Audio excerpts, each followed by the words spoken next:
ተቻችለን ኑረን አናውቅም አማራና እምነት ከሆነ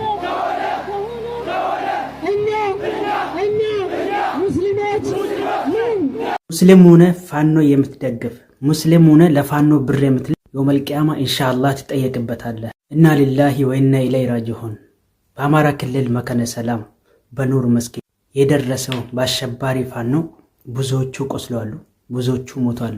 እጅግ በጣም ያሳዝናል። ሙስሊም ሆነ ፋኖ የምትደግፍ ከሆነ አንተን ከገዳዮች ውስጥ አንዱ ነህ። እስምናላሁ ወኒመል ወኪል። ፋኖ የምታገለው ሙስሊም ለማጥፋት ነው እንዴ?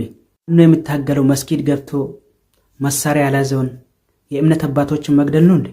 እዚህ በላይ የሚያሳዝን ነገር ምን አለ? ሌሎቻችሁ ይሄን ቡድን ነበር እየደገፋችሁ 4 ኪሎ ለማስገባት ያሰባችሁት።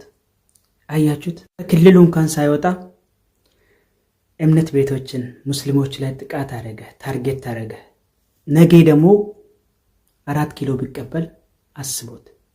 እና ሊላሂ ወኢና ኢለይሂ ራጂዑን። ሙስሊም ሆነ በዚህ ሰዓት ካልነቃ አንተ መቼ ሙስሊም አይደለህም። እምነት ቤቶችን ሲያወድሙ እምነት አባቶችን ሲገሉ ነገም ያንተን ተራ ይጠብቃል ማለት ነው። ፋኖ አሸባሪ ነው። ፋኖ ገዳይ ነው። ፋኖ ምንም የፖለቲካ አጀንዳ የለውም። ሙስሊምን ለማጥፋት ብቻ ነው የተደራጀው። አስረግጬ ነው የምነግራችሁ። ኢና ሊላሂ ወኢና ኢለይሂ ራጂዑን። መስጂዶች የፍልሚያ አውድማ ሆነው ከማየት የበለጠ እጅግ በጣም የሚያሳዝን ነገር የለም። መስጂዶች የተገነቡት የአላህ ስም ሊወሳባቸው ነው። መልካም ንግግር ሊደመጥባቸው ነው። የፍልሚያ ቦታማ ብዙ አለ። መስጂዶች ግን ነፃ ሰላም የሆነ አካባቢ መፍጠሪያዎች ናቸው። ማንም ይሁን ማን ጉዳዩ በትክክል ተጣርቶ እስኪታወቅ ድረስ ማንም ይሁን ማን ይህንን ተግባር የፈጸመ በሙሉ በዱንያም በአኺራም ቅጣቱን ማግኘቱ አይቀርም። ይህ በጣም አሳዛኝ ነገር ነው። እንዴት አንድ ሰው መስጂድ ውስጥ እንዴት ወንድሙ ላይ ያነሳል? ምን አይነት ነገር ነው እየተፈጸመ ያለው? ምን አይነት ትውልድ ነው እየተፈጠረ ያለው? የትኛው ዲን ነው ይህንን የሚያዘን? አረ አላህን እንፍራ ያ እኽዋ። ምንድነው እየሆነ ያለው ነገር?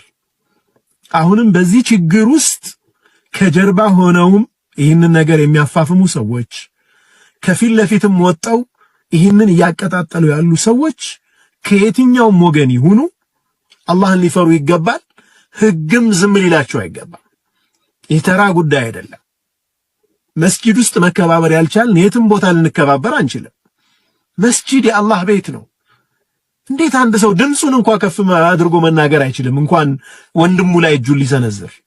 ምን አይነት ነገር ነው እየሆነ ያለው? ኧረ እባካችሁ አቅል እናድርግ፣ እንመለስ ወደ አላህ። ይህ በፍጹም ዲን አይደለም። ዱንያዊ የሆነ ነገር ካልሆነ በስተቀር አኺራ እንደዚህ አያደርግም። ዲን በዚህ መልኩ አያጋጭም። ቁጭ ብሎ መነጋገር ይቻላል። ቁጭ ብሎ ችግሮችን መፍታት ይቻላል።